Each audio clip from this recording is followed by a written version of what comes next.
But that's the thing about Donald Trump. He will meet with anyone to try to make a deal with anyone if it advances his interests. And for the past 550 days, that means advancing America's interests. And so it was with Jean-Claude Juncker. It doesn't matter that Donald Trump probably hates him as much as Nigel Farage does. It doesn't matter that we know for a fact Trump hates the EU.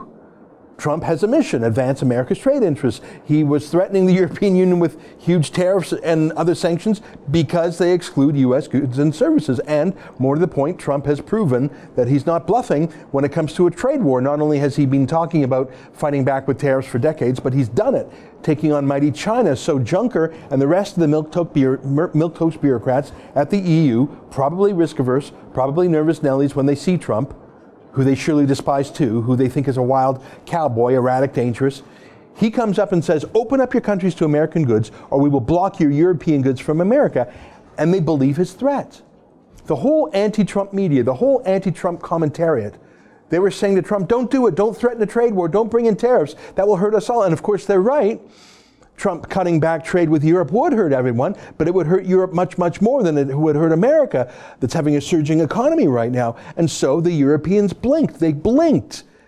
And they didn't, you know, they didn't cave into America. It was bilateral. It was symmetrical. Both sides will now have freer trade. It's truly what Trump talks about, a level playing field. Yeah, they reduced more barriers because they had more barriers, but it's equal access for both sides. Amazing. Here, watch this. Already today, the United States and the European Union have a $1 trillion bilateral trade relationship, the largest economic relationship anywhere in the world. We want to further strengthen this trade relationship to the benefit of all American and European citizens. This is why we agreed today, first of all, to work together towards zero tariffs, zero non-tariff barriers, and zero subsidies on non-auto industrial goods. Thank you. Well, the stock market surged in the wake of that announcement.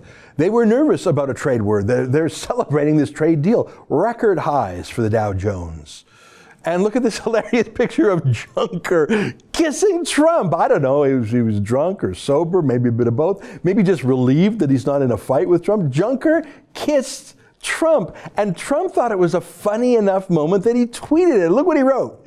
It is funny. He said, obviously the European Union is represented by Juncker, and the United States, as represented by yours truly, love each other. Tell me that's not funny. Tell me that's not funny. That is funny. I wonder what Nigel Farage thinks of that. Trump has the best of all worlds. He gets to insult the European when he wants to. He gets a trade deal from them when he wants to. He gets the photo up to Nigel Farage so far. I like Nigel Farage, but he only has one of those three. America first. Hey, can we get a bit of that, can we get a bit of the Canada first action?